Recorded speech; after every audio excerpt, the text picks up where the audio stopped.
여러분, 요즘 들어 부쩍 팔다리에 힘이 없고 기력이 약해졌다고 느끼시나요? 바로 단백질 부족 때문입니다. 단백질의 대표 음식은 소고기죠.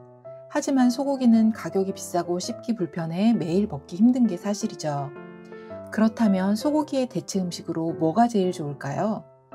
소고기만큼이나 단백질이 풍부하면서 먹기도 편하고요.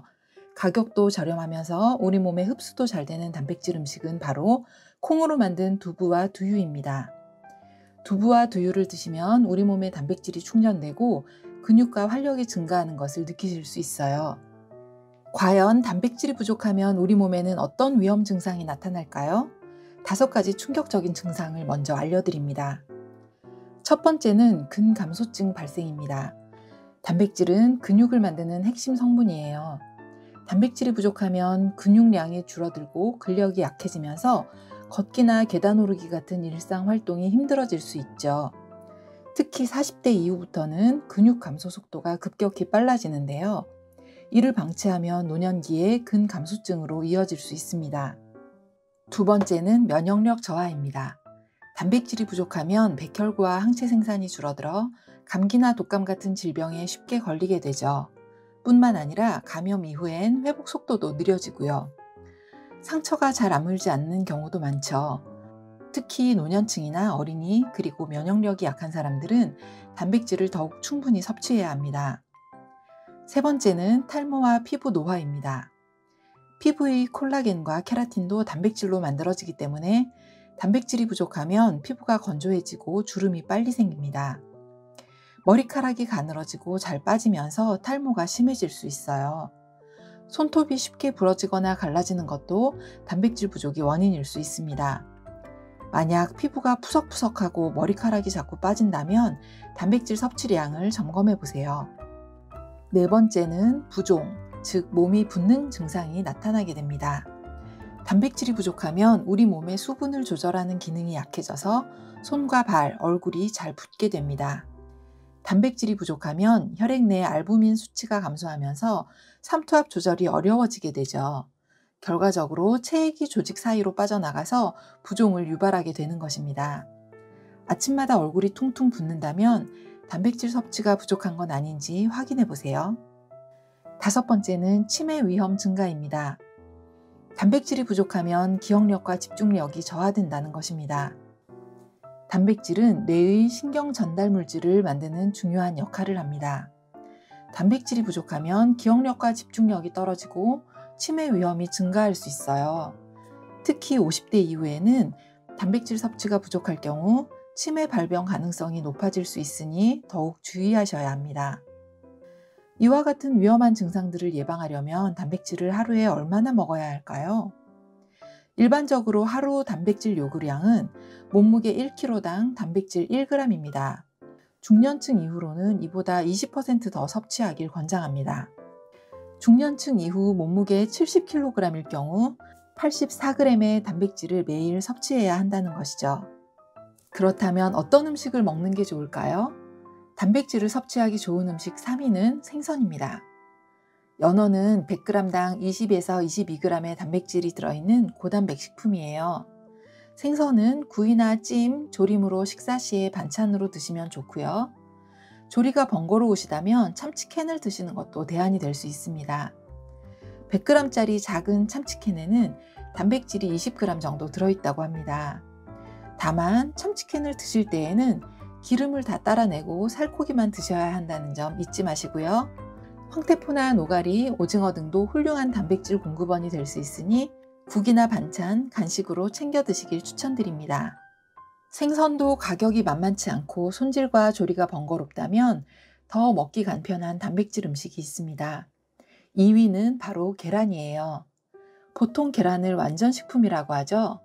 계란은 필수 아미노산을 모두 포함하고 있어서 더없이 좋은 단백질 식품이라고 할 수 있습니다. 약 50g 정도의 계란 한 개에는 6에서 7g 정도의 단백질이 들어있습니다.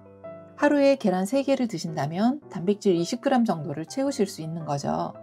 계란 흰자는 수분 함량이 높아서 소화 흡수가 빠릅니다. 노른자에는 불포화 지방산, 인, 철분, 비타민이 골고루 들어있고요. 혹시 노른자의 콜레스테롤 수치 때문에 노른자를 빼고 드시나요? 걱정하지 않으셔도 됩니다. 노른자의 레시틴이라는 성분이 콜레스테롤의 흡수를 억제하니까요.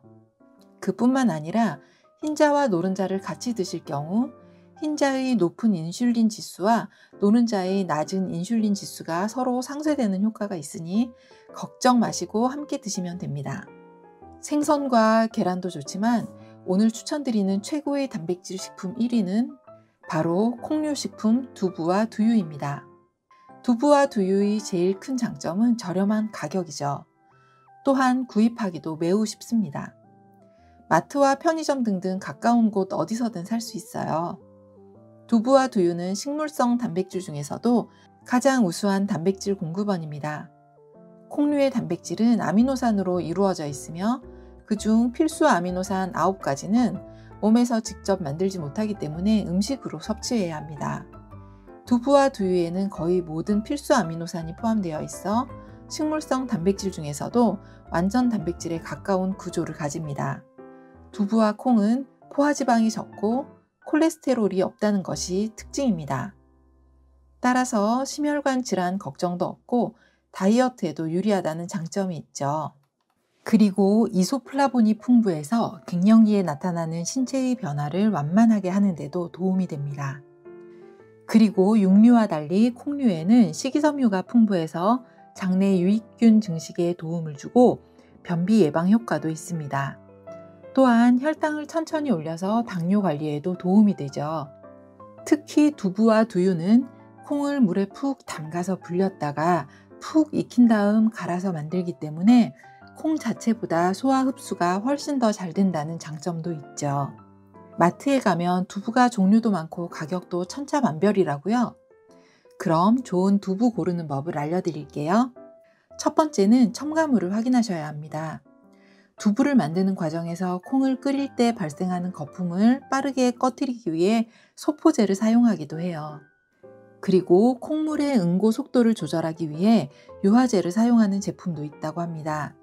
그러니 제품 포장지에서 소포제, 유화제, 무첨가 표시된 제품을 고르시면 좋겠죠. 두 번째 체크할 것은 국내산 콩 사용 여부입니다. 수입산 콩으로 만든 두부는 가격은 저렴하지만 수입산 콩의 경우 맛과 품질이 국내산보다 떨어질 뿐만 아니라 유전자 변형 콩일 가능성이 높아요.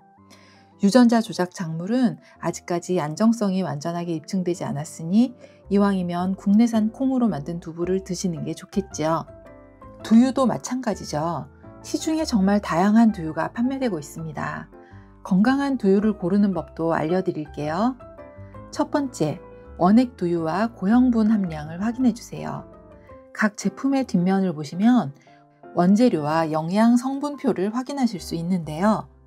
A 제품은 원액 두유가 70%, B 제품은 원액 두유가 80%, C 제품은 원액 두유가 95% 이렇게 제품마다 차이가 크니까 원재료를 반드시 확인하시고 원액 두유 함량이 높은 것으로 고르시는 게 좋겠죠.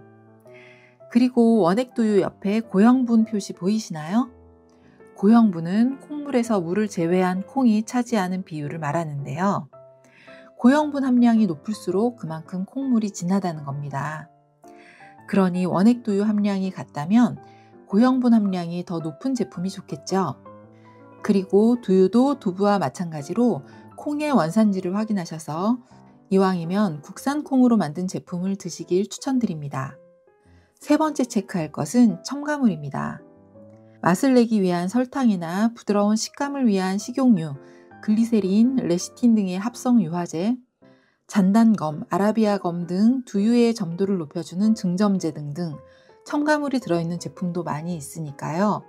될 수 있으면 이와 같은 첨가물이 없는 두유를 고르시는 게 좋겠죠. 마지막으로 단백질의 함량을 확인하시면 더 좋습니다. A 제품은 한 팩에 단백질 6g, B 제품은 한 팩에 단백질 9g, C 제품은 한 팩에 단백질이 12g이네요. 이렇게 제품마다 2배까지 차이가 나니 이왕이면 한 팩을 드실 때 단백질 함량이 높은 제품으로 드시면 더 좋겠죠. 이렇게 단백질 섭취에 좋은 3가지 생선, 계란, 두부와 두유에 대해서 알려드렸는데요. 말씀드린 대로 매일 잘 챙겨 드시면 노년기에도 근육과 건강을 잘 지키실 수 있습니다. 가장 중요한 것은 근감소증을 예방하려면 단백질 섭취와 함께 근력 운동을 반드시 함께 해주셔야 한다는 사실입니다. 가벼운 걷기 운동이라도 매일 조금씩 실천하시는 것 잊지 마세요. 마지막으로 오늘 영상이 도움이 되셨다면 좋아요와 구독 눌러주시고요. 평소 식습관과 단백질 섭취에 대해서 더 궁금한 부분 있다면 댓글 달아주세요. 다음에 더욱 도움되는 건강 정보로 찾아뵙겠습니다. 감사합니다.